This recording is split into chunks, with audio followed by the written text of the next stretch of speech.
चलो बोलो। हाँ 13 नंबर, क्वेश्चन नंबर 13 जिनका है देखिएगा ध्यान से, ठीक है। यहाँ पर देखो लिखा गया है tan थीटा बराबर यम बटा यन। आपसे क्या पूछा है? साइन थीटा का वैल्यू। किसका वैल्यू? जिनको आता है अपना काम कीजिए, जिनको नहीं आता है सब ध्यान दीजिएगा। अब साइन थीटा का वैल्यू पूछा है, ठीक है। तो हम पहले ही आपको बताए थे क्या कि जब भी रहेगा, देखिए tan थीटा का क्या फॉर्मूला होता है? लंब बटे आधार। और साइन थीटा का फॉर्मूला लंब बटा कर्ण। कर्ण जरूरी नहीं है। और जब भी इस तरह का त्रिकोणमितीय अनुपात करेगा तो कुछ नहीं करना, लिखना tan थीटा बराबर यम बटा tan थीटा का फॉर्मूला क्या होता है? लंब बटे आधार। यम बटा यन। आपको क्या चाहिए? लंब आधार के लिए क्या चाहिए? घर से बाहर कौन है? बड़ा भाई कर्ण है। तो घर में दोनों छोटका भाई होगा कि नहीं? और छोटका भाई होगा, उसके लिए क्या फॉर्मूला बताए थे? दोनों भाई के स्क्वायर करके क्या करना है? जोड़ देना है ना। लंब कितना है? यम। यम का स्क्वायर हो जाएगा प्लस किसका? बस ऐसे ही रह जाएगा। आप बताइए, आपसे पूछा है क्या? Sine theta. क्या पूछा है? साइन थीटा का फॉर्मूला कुछ ही होता है लंब बटे कर्ण। बताइए लंब कितना है? यहाँ देखिए लंब कितना है? यम। और कर्ण क्या है?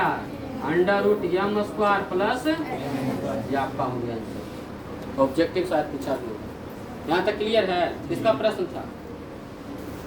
बन गया। चलो और अगला प्रश्न बोलिए, फिर अपना नियम लगाएं। 8 नंबर।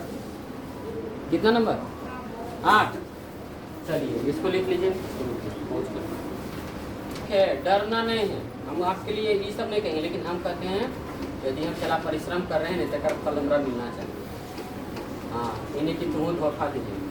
तुम को धोखेबाजी रे आए, तुम को नहीं रे।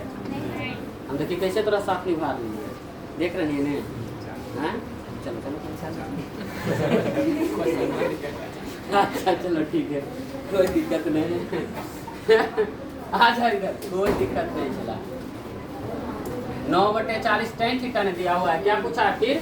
Sine theta. देखो इधर ध्यान से। अच्छा tan थीटा का फॉर्मूला क्या लिखिएगा? अभी तो बताया थे लंब बटे आधार, तो 9/40 इधर लिखिएगा। लंब आधार है, तीसरा भाई कौन है? कर्ण घर से भागल है ना। कर्ण लंब स्क्वायर प्लस आधार का स्क्वायर। आपका मन है आप लिख लीजिए लंब का स्क्वायर आप प्लस क्या? आधार का स्क्वायर। बताइए लंब कितना है? चला 9, तो 9 का स्क्वायर कीजिएगा। आप प्लस आधार कितना है? 40। यहाँ तक सबको क्लियर हो गया? देखो सबका हो गया क्लियर? देख लो इधर ध्यान से। जब जान रहा है कि मेगा है, तैयारी करवाए, थोड़ा सा ध्यान से बस खाली पढ़ना। और बताइए 9 का स्क्वायर क्या होगा? 81 है। 40 का 4 के स्क्वायर 16, 2 को 0 आएगा। बताइए कितना लिखेंगे? 1681। किसका वर्गमूल होता है? 41 का। कोई दिक्कत नहीं, बोल रही हूँ। आ जाओ इधर। अब देखो क्या है? Sine theta. नीचे वाला है सब बच्चा अपने सुन के लिख लेगा, ये सब तो छोटा क्लास है। चलिए साइन थीटा का फॉर्मूला क्या लिखेगा? लंब बटा कर्ण, ठीक है। बताइए लंब कितना है? 9 और कर्ण कितना है? बन गया ने। नीचे फिर होता ही नहीं, उतना तो सेट कर देते हैं। यहाँ तक क्लियर हो गया? क्वेश्चन नंबर 17 साइन थीटा बराबर क्या लिखा है? 8/17। आपसे पूछा है क्या? 1 प्लस कॉस स्क्वायर थीटा, यही ना है? 1 प्लस कॉस स्क्वायर थीटा। देखिए साइन थीटा का वैल्यू दे दी, कॉस थीटा देखो, करना कुछ नहीं। हम क्या बोले आपको? साइन थीटा बराबर 8/17। किनका प्रश्न है? 10 की कितना है? चलो इधर देखो, कोई दिक्कत? अच्छा इसके बाद जानता है कि नहीं? क्या करेंगे बताओ प्रश्न के साथ? लंब आधार कर्ण। इतना समझ में आ रहा है ना? अब बताइए फॉर्मूला क्या लिखेंगे? लंब बटे साइन थीटा का क्या लिखेंगे? लंब बटे क्या लिखेंगे? कर्ण। लंब कितना है? चला 8। कर्ण कितना है? 17। क्या निकालना है? घर से बाहर के है, तो घर में पहले कौन आएगा? कर्ण आएगा कि लंब आएगा? और नहीं है तो कोई दिक्कत है, फॉर्मूला नहीं लिखो। 8 और 17 ये दोनों अपने प्रयोग करेंगे। बड़ी संख्या कौन है? 17। तो 17 का स्क्वायर कर देंगे और माइनस किसका? 8 का स्क्वायर। बताइए 17 का स्क्वायर कितना होता है? 17 के 289। 8 के स्क्वायर। चलिए घटा के बताइए। 225 किसका? रट जा। कितना आ गया? 15। आपसे प्रश्न क्या पूछा है? बोला है 1 प्लस कॉस स्क्वायर थीटा, ये ना बोला है 1 प्लस। अच्छा इसको क्या लिख सकते हैं? कॉस थीटा का होल स्क्वायर लिख सकते हैं, ऐसे लिख सकते हैं कि नहीं? देख लो, किसी के मन में कोई प्रश्न डाउट है तो बोलो, ऐसा लिख सकते हैं? हैं? चलो अब आ जाओ। 1 प्लस कॉस थीटा का क्या फॉर्मूला होता है? आधार बटे स्क्वायर, यही हम जानते हैं। अच्छा स्क्वायर लिखे तो छोड़ दीजिएगा। चलिए अब बताइए 1 प्लस, एक चीज बताइए, आधार कितना ही चला? आधार कितना आया है? 15। कर्ण कितना है? 17 है, तो 17 लिखे, स्क्वायर है तो स्क्वायर कर दें। चलिए 1 को 1/1 लिखे, आप प्लस 15 के स्क्वायर कितना होता है? और 17 के, अब देखो भिन्न के जोड़ आ गया है कि नहीं? अब भिन्न के जोड़ खाली करना है इधर। अब देखिए यहाँ से 1 का 289 कैसे लीजिएगा, कितना होगा? 289। 1 को कितना बार पढ़िएगा? इस 1 को भी 289, तो यहाँ आ गया 289 प्लस कितना? 2 2 5, ये ना 289 की एक बार, 225 की एक बार, दोनों को जोड़िए और नीचे 289 कटेगा तो काटना है, ठीक है? चलो काट लो, दोनों जोड़ के लिखो, काटो तो चलो। चलो इधर ध्यान देना, ठीक है? आप क्या करते हैं, हम लोग कभी कदार क्या करेगा? एंगल, क्या करेगा? एंगल। देखो ये बन गया कैसा? त्रिभुज। बताए थे समकोण त्रिभुज में क्या होता है? सबसे बड़ी भुजा कर्ण, इधर क्या होगा? लंब, और ये क्या होगा? आधार, यही होता है। बताए थे समकोण त्रिभुज में एक कोण कई डिग्री का? 90 डिग्री का। और मान लो इस बिंदु का नाम लिखे शीर्ष का, तो ए बी और सी। तो हर समय क्या होता था? साइन थीटा था, sine theta, cos theta, tan theta. कभी कभी क्या पूछेगा, देखो सुनो ध्यान से, अगर हम साइन ए बोले और साइन बी बोले और साइन सी बोले, बताओ ये तीनों अलग अलग है कि एक ही है? अलग अलग है। क्या है? तो अलग अलग रहेगा तो अलग अलग मान आएगा, लेकिन फॉर्मूला साइन वाला है तो तीनों में साइन ही लगेगा। लंब बटे कर्ण, लंब बटे कर्ण, लंब बटे, और त्रिभुज भी यही रहेगा, लेकिन आंसर चेंज होगा। कैसे से बताते हैं, थोड़ा सा समझाते हैं। पहला पॉइंट ध्यान दीजिएगा, पहला पॉइंट हम बोल रहे हैं कि यदि किसी समकोण त्रिभुज में, यदि किसी इसमें समकोण त्रिभुज में एंगल चेंज होता, क्या लिखे? एंगल मतलब कोण, एंगल मतलब कोण। कोण का मतलब मान लीजिए यहाँ कोण क्या है? सी है, यहाँ पर कोण क्या है? ए है। तो हमने क्या लिखा? एंगल चेंज होता है। एंगल मतलब जैसे अब लिखे साइन ए, साइन बी, साइन सी, तो हाँ एबीसी क्या काम करेगा? एंगल के, कोण के, ठीक है? आ जाओ, समकोण त्रिभुज में एंगल चेंज होता है, चेंज होता है, तो भुजा भी चेंज होगा, भुजा भी चेंज होगा। भुजा मतलब भुजा, लंब या आधार चेंज होगा। आधार क्या होगा? चेंज होगा, ठीक है? कर्ण नहीं चेंज होता है, कर्ण कभी चेंज नहीं होता। जैसे अगर हम आपको एक एग्जांपल में पूछें कि बताइए साइन थीटा का की फॉर्मूला होता है, तो कहिएगा कौची? लंब बटे कर्ण, लंब बटे, फॉर्मूला यही होता है। अब इसी फॉर्मूला पर आपको कुछ समझाते हैं।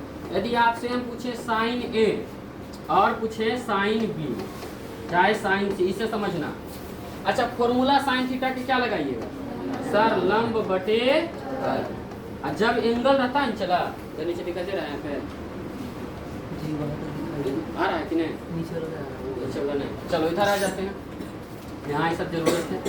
आप समझो ध्यान से, हमने क्या बोला? साइन ए, तो साइन, अच्छा एक चीज बताइए, लंब अभी है कि नहीं चला? लंब ये नहीं है, आधार ये है, कर्ण ये है, लेकिन हमने एंगल क्या लिखा है? ए। क्या लिखे हैं? ए। तो ए के पास जाएंगे तो ए के सामने वाला जब भुजा रहता है हो जाता है लंब, क्या बन जाएगा? तो लंब बताइए क्या हो जाएगा? BC। क्या होगा? तो लिखेंगे BC। और कर्ण हमेशा स्थिर रहता, कौन सी हो जाएगा? अब यहाँ पर समझो ध्यान से, अगर हम सीधे बात तो भी रहने देते हैं। अब साइन सी कौची साइन सी, तो जब सी एंगल लेंगे तो एंगल के सामने ला भुजा कौची कहलाता है, याद रखना कौची कहला जाता है, लंब। तो लंब बताइए कितना हो गया, ए बी, और कर्ण क्या हो गया, ए सी। कुछ कुछ आया समझ में, कुछ कुछ आया ना क्या हम बोल रहे हैं, बस इतना खाली समझो, क्लियर है। इसको लिखो, अगला लाइन अगला पेज में समझेगा। इस पेज को समझने के लिए तुमको देखो एक एग्जाम्पल है, ठीक है, किताब का ही, किताब वाला ही हम लोग लिखते हैं। एक नंबर जो था यहाँ देखो समझना ध्यान से, एक समकोण त्रिभुज बनाया गया है। कैसा त्रिभुज बनाया गया है, समकोण जब भी बनाएगा तो ये लाइन क्या रहना चाहिए, सीधा ए बी और सी। इसमें देखिए ये लिखा है 5, ये लिखा है 12 और ये लिखा है 13। समझिएगा ध्यान से। पहला क्वेश्चन है चला tan सी। अगर आप पिछला पेज भी नहीं समझे ना, हम कहते हैं कोई दिक्कत नहीं, पिछला पेज तो बहुत सारा बच्चा नहीं समझ में, ये हम जानते हैं, पता नहीं कोची कोची तो लिख दो। तोरा खुल के समझना है कौन भाषा में, एकदम ठेठ भाषा में ना, शूट एंड साइट वाला कहानी जैसे समझाते तो कभी तरह समझना है। बताओ tan थीटा फॉर्मूला की होता है, लंब बटे। अब बता, यदि हम लंब कहें तो हर बार केकरा लंब कहते आ रहे हैं, ये लंब, ये आधार और ये कर्ण, लेकिन इस दोनों का भी चेंज होगा। कैसे चेंज होगा से बताते हैं। tan लिख के बताओ, एंगल कौची है, सी, क्या है, और सी के सामने ला भुजा कौची कहलाता है, जो एंगल दे रहे हैं सामने ला भुजा कौची, लंब। तो ये लंब हो गया थी कौची होगा, आधार। कर्ण हमेशा निश्चित है, वो इधर उधर जाने वाला नहीं है। तो सी हो गया। अब देखो सब फिर से समझो, tan सी लिखा, सी है सामने ला भुजा कौची कहलाएगा, लंब। तो लंब कितना हो गया 5 और आधार कितना हो गया। एक और समझो तब फिर होमवर्क। दूसरा क्वेश्चन लिखा देखिए cos सी, क्या लिखा है, cos सी। तो cos सी लिखा है तो टेंशन लेना वाला बात है नहीं। cos का फॉर्मूला क्या लिखेगा,